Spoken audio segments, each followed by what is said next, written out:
B Y Vijendra ವಿರುದ್ಧ DKShi big bomb. ಹಾಗಾದ್ರೆ ಏನದು bomb?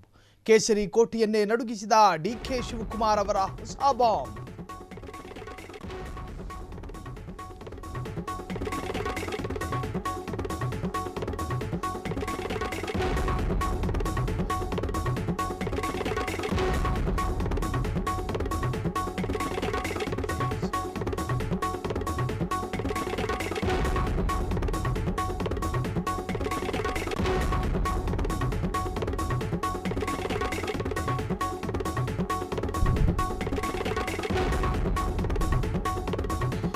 BY Vijayendra versus Yatnal ಎನ್ನುವಂತಹದ್ದು ಬದಲಾಗ್ತಾ ಇದೆ. ಕೆಪಿಸಿಸಿ ಅಧ್ಯಕ್ಷ ವರ್ಸಸ್ ಬಿಜೆಪಿ ರಾಜ್ಯಾಧ್ಯಕ್ಷ ಆಗಿ ಬದಲಾಗಿದೆ. ಬಿಜೆಪಿ ಕೋಟೆಗೆ ನಡುಕ ಸೃಷ್ಟಿ ಮಾಡ್ತಾ ಇದ್ದಾರಾ ಕೆಪಿಸಿಸಿ ಅಧ್ಯಕ್ಷ ಡಿಕೆ ಶಿವಕುಮಾರ್? ಕನಕಪುರ ಬಂಡೆ ಬಿಜೆಪಿ ಕೋಟೆಗೆ ಇಟ್ಟಿದ್ದಾರೆ ಹೊಸ ಬಾಂಬ್. ಬಿಜೆಪಿಯಲ್ಲೀಗ ಡಿಸಿಎಂರ ಚರ್ಚೆಗಳು ಶುರುವಾಗಿರುವಂತಹದ್ದು. ಕನಕಪುರ ಬಾಂಬ್ಗೆ ಕೇಸರಿ ಕೋಟೆಯಲ್ಲಿ ಕಂಪನ ಸೃಷ್ಟಿಯಾಗಿದೆ. ಬಿಜೆಪಿಯಲ್ಲೀಗ ಡಿಸಿಎಂ ಬಾಂಬ್ನದ್ದೇ ಚರ್ಚೆಗಳು ಶುರುವಾಗಿರುವಂತಹದ್ದು. ಹಾಗಾದರೆ ಕೆಪಿಸಿಸಿ ಅಧ್ಯಕ್ಷ ವರ್ಸಸ್ ಬಿಜೆಪಿ ಸ್ಟೇಟ್ ಪ್ರೆಸಿಡೆಂಟ್, ಏನಿದು ಹೊಸ ವರಸೆ? ಹಾಗಾದರೆ ಬಿಜೆಪಿ ರಾಜ್ಯಾಧ್ಯಕ್ಷರ ವಿರುದ್ಧ ಕನಕಪುರ ಬಂಡೆಯ ಆಕ್ಷೇಪಗಳೇನು ಮತ್ತು ಆರೋಪಗಳೇನು? ಬಿಜೆಪಿ ರಾಜ್ಯಾಧ್ಯಕ್ಷರಿಗೆ ಕೆಪಿಸಿಸಿ ಅಧ್ಯಕ್ಷರ ಶಾಕ್ ಇದು. ಕೇಸರಿ ಕೋಟೆಯನ್ನೇ ನಡುಗಿಸ್ತಾ ಇದೆ ಡಿಕೆಶಿಯ ಹೊಸ ವಿವಾದ. ಬಿವೈ ವಿಜೇಂದ್ರರ ವಿರುದ್ಧ ಡಿಕೆಶಿ ಈಗ ಬಾಂಬ್ ಸಿಡಿಸಿದ್ದಾರೆ. ಹಾಗಾದರೆ ರಾಜಕೀಯವಾದಂತಹ ಯಾವ ಕಾರಣಗಳನ್ನು ಮುಂದಿಡ್ತಿದ್ದಾರೆ? ಡಿಕೆ ಶಿವಕುಮಾರ್ ಸ್ಫೋಟಕ ಹೇಳಿಕೆಯಿಂದ ಕಂಗೆಟ್ಟ ಕೇಸರಿ ಪಡೆ. ಕಾಂಗ್ರೆಸ್ ಬೆಂಬಲದಿಂದಲೇ ಬಿಎಸ್ವೈ ಕಿರಿಮಗ ಶಾಸಕರಾದ್ರ. ಹಾಗಾದ್ರೆ ಬಿಜೆಪಿ ರಾಜ್ಯಾಧ್ಯಕ್ಷರಿಗೆ ಕೆಪಿಸಿಸಿ ಅಧ್ಯಕ್ಷರ ಶಾಕ್. ಹಾಗಾದ್ರೆ ಎಂತಹದ್ದು? ಶಿಕಾರಿಪುರದಲ್ಲಿ ವಿಜೇಂದ್ರ ಶಾಸಕರಾಗಲು ಕಾಂಗ್ರೆಸ್ ಕಾರಣನಾ?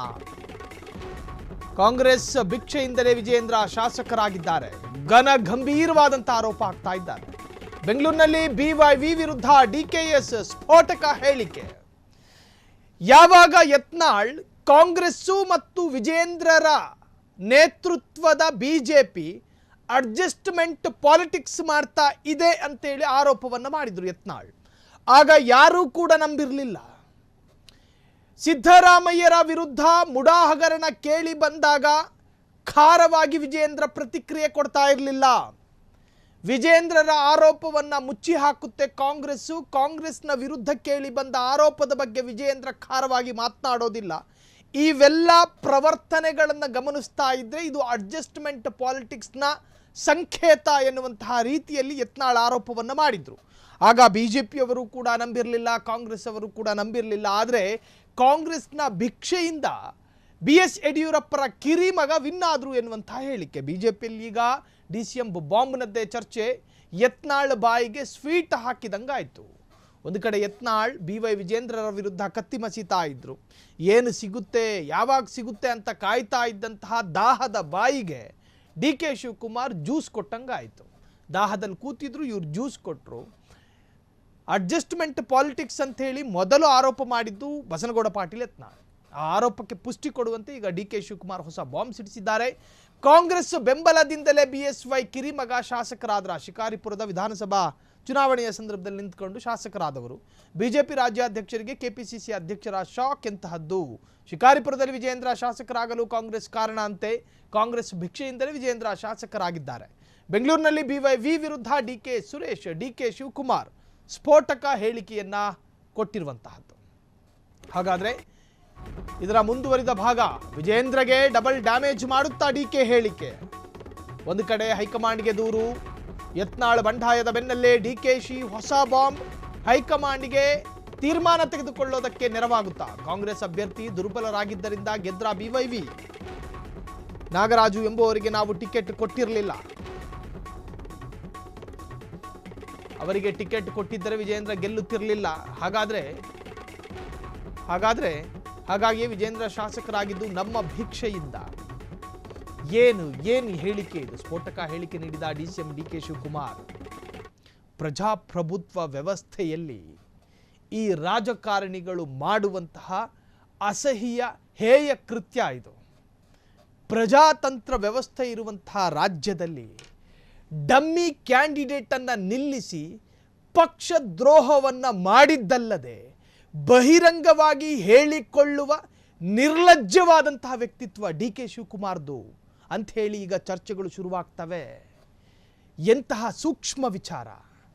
ಹಾಗಾದರೆ ನಿಮ್ಮ ಕಾಂಗ್ರೆಸ್ ಅಭ್ಯರ್ಥಿಯನ್ನು ಯಾರನ್ನು ನಿಲ್ಲಿಸಬೇಕು, ಯಾರನ್ನು ನಿಲ್ಲಿಸಬಾರ್ದು, ಸಮರ್ಥ ಅಭ್ಯರ್ಥಿಯನ್ನು ನಿಲ್ಲಿಸಿ ಪಕ್ಷದ ಗೆಲುವಿಗೆ ಕಾರಣರಾಗಬೇಕಿದ್ದಂತಹ ಡಿ ಕೆ ಶಿವಕುಮಾರ್ ಡಮ್ಮಿ ಕ್ಯಾಂಡಿಡೇಟನ್ನು ನಿಲ್ಲಿಸಿ ಬಿಜೆಪಿ ಶಾಸಕರನ್ನು ಗೆಲ್ಲಿಸೋದಕ್ಕೆ ನೆರವಾದ್ರ? ಕೋಮುವಾದಿ ಪಕ್ಷ ಬಿಜೆಪಿ ಅಂತ ಕರೀತೀರಿ. ಬಿಜೆಪಿಗೆ ಪರೋಕ್ಷ ಪ್ರತ್ಯಕ್ಷವಾದ ಬೆಂಬಲ ಕಾಂಗ್ರೆಸ್ನಲ್ಲಿಲ್ಲ ಅಂತ ಹೇಳ್ತೀರಿ. ಬಿಜೆಪಿಯ ಸಿದ್ಧಾಂತಕ್ಕೂ ಕಾಂಗ್ರೆಸ್ನ ಸಿದ್ಧಾಂತಕ್ಕೂ ಅಜಗಜಾಂತರ ವ್ಯತ್ಯಾಸಗಳಿದೆ, ರಾತ್ರಿ ಹಗಲು ವ್ಯತ್ಯಾಸಗಳಿದೆ ಅಂತ ಹೇಳಿ ವೈಭವೀಕರಿಸ್ಕೊಂಡು ಮಾತನಾಡ್ತೀರಿ. ಬಿಜೆಪಿ ಸಂವಿಧಾನದ ವಿರೋಧಿ ಪಕ್ಷ, ಬಿಜೆಪಿ ಪ್ರಜಾಪ್ರಭುತ್ವಕ್ಕೆ ಮಾರಕವಾದ ಪಕ್ಷ ಅಂತ ಹೇಳಿ ಬೊಬ್ಬೆ ಹೊಡಿತೀರಿ. ನಿಮ್ಮ ಹೇಳಿಕೆಯ ತಿರುಳೇನು? ನಿಮ್ಮ ಹೇಳಿಕೆಯ ಅರ್ಥ ಏನು? ಪ್ರಜಾಪ್ರಭುತ್ವ ವ್ಯವಸ್ಥೆಯ ಹಾಡ ಹಗಲೇ ನಡೆದಂತಹ ಕಗ್ಗೊಲೆ ಅಂತ ಕರಿಬೇಕಾ ಇದನ್ನ? ಶಿಕಾರಿಪುರದಲ್ಲಿ ನಾವೇನಾದರೂ ನಾಗರಾಜುಗೆ ಟಿಕೆಟ್ ಕೊಡದಲೇ ಇದ್ದಿದ್ದರೆ BS ಯಡಿಯೂರಪ್ಪರ ಮಗ ಗೆಲ್ತಾ ಇರಲಿಲ್ಲ. ನೀವೇನು ನನ್ನ ಪದಪ್ರಯೋಗ ಮಾಡಬಾರ್ದು. ಇದಕ್ಕೆ ಸಿರುಪಕ್ಕಡು ಕೆಲಸ ಅಂತ ಕರೀತಾರೆ ಕೆಲ ಗ್ರಾಮೀಣ ಭಾಷೆಯಲ್ಲಿ, ತಲೆ ಹಿಡುಕ ಕೆಲಸ ಅಂತ. ತನ್ನ ಪಕ್ಷದ ಸೋಲಿಗೆ ಅದೇ ಪಕ್ಷದ ಮುಖಂಡನೊಬ್ಬ ಕಾರಣ ಆಗ್ತಾನೆ, ಅದನ್ನು ವೇದಿಕೆಯ ಮೇಲೆ ನೇರವಾಗಿ ಮಾತನಾಡ್ತಾನೆ. BY ವಿಜೇಂದ್ರರನ್ನು ಗೆಲ್ಲಿಸಿದ್ದು ಕಾಂಗ್ರೆಸ್ ಪಕ್ಷ ಮತ್ತು ಕಾಂಗ್ರೆಸ್ನ ಭಿಕ್ಷೆಯಿಂದ BY ವಿಜೇಂದ್ರ ಗೆದ್ದಿದ್ದಾರೆ ಎನ್ನುವಂಥ ಮಾತು. ಇದು ನಿಜಕ್ಕೂ ಕೂಡ ಅಪ್ರಬುದ್ಧ ರಾಜಕಾರಣಿಯ ಹೇಳಿಕೆ ಅಂತ ಪರಿಗಣಿಸ್ತಾರೆ ಜನ. ಯತ್ನಾಳ್ ಬಂಡಾಯದ ಬೆನ್ನಲ್ಲೇ DKಶಿ ಹೊಸ ಬಾಂಬ್ ಈಗ ಸಂಚಲನ ಮೂಡಿಸ್ತಾ ಇದೆ. ಕಾಂಗ್ರೆಸ್ ಅಭ್ಯರ್ಥಿ ದುರ್ಬಲರಾಗಿದ್ದರಿಂದ ಗೆದ್ರ, ಹಾಗಾದರೆ BY ವಿಜೇಂದ್ರ. ನಾಗರಾಜು ಎಂಬುವವರಿಗೆ ನಾವು ಟಿಕೆಟ್ ಕೊಟ್ಟಿರಲಿಲ್ಲ, ಅವರಿಗೆ ಟಿಕೆಟ್ ಕೊಟ್ಟಿದ್ದರೆ ವಿಜೇಂದ್ರ ಗೆಲ್ಲುತ್ತಿರಲಿಲ್ಲ. ಹಾಗಾದರೆ ನಾಗರಾಜುಗೆ ದ್ರೋಹ ಮಾಡ್ತಾ ಕಾಂಗ್ರೆಸ್ ಪಕ್ಷ. ಒಬ್ಬ ಆಸ್ಪರೆಂಟ್ ಮನಸ್ಸಿಗೆ ಘಾಸಿ ಮಾಡಿದೆ ಕಾಂಗ್ರೆಸ್ ಪಕ್ಷ. ರಾಜಕಾರಣದಲ್ಲಿ ಭಾರಿ ತಲ್ಲಣ ಸೃಷ್ಟಿಸಿದ DK ಶಿವಕುಮಾರ್ ಹೇಳಿಕೆ. ಶಿಕಾರಿಪುರದಲ್ಲಿ ಅಸಮರ್ಥ ಅಭ್ಯರ್ಥಿಯನ್ನ ಹಾಕ್ತಾ ಹಾಗಾದ್ರೆ ಕಾಂಗ್ರೆಸ್ ಪಕ್ಷ. ಹೊಂದಾಣಿಕೆ ರಾಜಕಾರಣದ ತಪ್ಪನ್ನು ಒಪ್ಪಿಕೊಂಡ್ರ DK ಶಿವಕುಮಾರ್. ಹೊಂದಾಣಿಕೆ ರಾಜಕಾರಣ, ದೊಡ್ಡವರ ಮಧ್ಯೆ ಹೊಂದಾಣಿಕೆ ರಾಜಕಾರಣ ನಡೆಯುತ್ತಿದೆಯಾ? JDS BJP ಮೈತ್ರಿ ಅಂತ ಘೋಷಣೆಯಾದಾಗ ಇದೇ DK ಶಿವಕುಮಾರ್ ಅವರ ಇದೇ ಹಸಿ ನಾಲಿಗೆಯಿಂದ ಬಂದಂತಹ ಮಾತೇನಾಗಿತ್ತು? ಇಬ್ಬರೂ ಕೋಮುವಾದಿಗಳು, ಹಾಗಾಗಿ ಇಬ್ಬರು ನಿಖಾ ಮಾಡ್ಕೊಂಡಿದ್ದಾರೆ ಅಂತ ಹೇಳಿದ್ರಿ.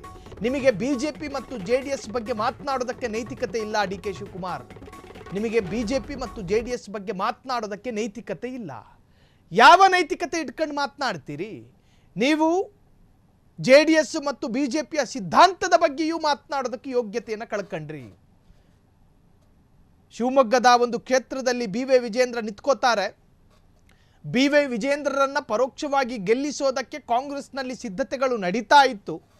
ಒಂದು ವೇಳೆ BY ವಿಜೇಂದ್ರರ ವಿರುದ್ಧ ಪ್ರಬಲವಾದ ಕ್ಯಾಂಡಿಡೇಟನ್ನು ಕಾಂಗ್ರೆಸ್ ನಿಲ್ಲಿಸುತ್ತಿದ್ದರೆ ವಿಜಯೇಂದ್ರ ಸೋಲ್ತಾ ಇದ್ರು. ಹಾಗಾಗಿ ಒಂದು ಡಮ್ಮಿ ಕ್ಯಾಂಡಿಡೇಟನ್ನು ನಾವು ನಿಲ್ಲಿಸಿದ್ವಿ ಅಂತ ಹೇಳಿಕೊಳ್ಳೋದಕ್ಕೆ ನಾಚಿಕೆ ಆಗೋದಿಲ್ವಾ?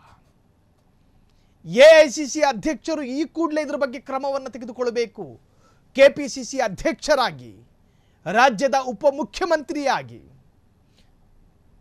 ನಗರಾಭಿವೃದ್ಧಿ ಅಂತ ಬಡ್ಕೋತಾರೆ ವೇದಿಕೆ ಸಿಕ್ಕಿದಾಗ. ಮತ್ತೊಂದು ಕಡೆ ಬೆಂಗಳೂರಿನ ಟ್ರಾಫಿಕ್ ಕಂಟ್ರೋಲ್ ಮಾಡೋದಕ್ಕೆ ದೇವರು ಬಂದರೂ ಸಾಧ್ಯ ಆಗಲ್ಲ ಅಂತೇಳಿ ನಿಸ್ಸಹಾಯಕತೆಯನ್ನು ತೋಡಿಕೊಳ್ತಾರೆ. ಮತ್ತೆ ಯಾಕೆ DCM ಸ್ಥಾನದಲ್ಲಿ ಕೂತ್ಕೊಂಡಿದ್ದೀರಿ? ರಾಜೀನಾಮೆ ಕೊಟ್ಟು ಮನೆಗೆ ಹೋಗಿ.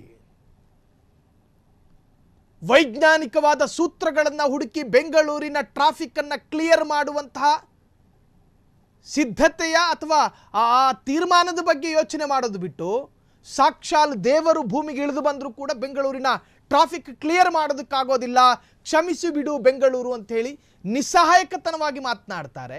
ಇದೆಂತಹ ದುರ್ಬಲ ಉಪಮುಖ್ಯಮಂತ್ರಿಯನ್ನು ಜನ ಆಯ್ಕೆ ಮಾಡ್ಕೊಂಡಿದ್ದಾರೆ. 1,75,000 ಲೀಡ್ನಲ್ಲಿ ಗೆದ್ದಂತಹ ಮಹಾಶಯ DK ಶಿವಕುಮಾರ್ DCM ಎನ್ನುವಂಥ ಬಹುದೊಡ್ಡ ಸ್ಥಾನದಲ್ಲಿ ಕೂತ್ಕೊಂಡು ನಿಸ್ಸಹಾಯಕತೆಯ ಪಾಠ ಮಾಡ್ತಾರೆ.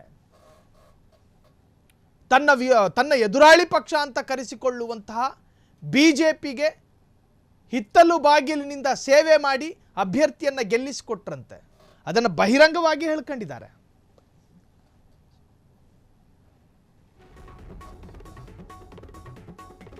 ಡಿ ಕೆ ಶಿವಕುಮಾರ್ ಈ ಹೇಳಿಕೆಯ ಬೆನ್ನಲ್ಲೇ ಸಾಕಷ್ಟು ಆಕ್ರೋಶಗಳು ಕೂಡ ವ್ಯಕ್ತವಾಗಿದೆ.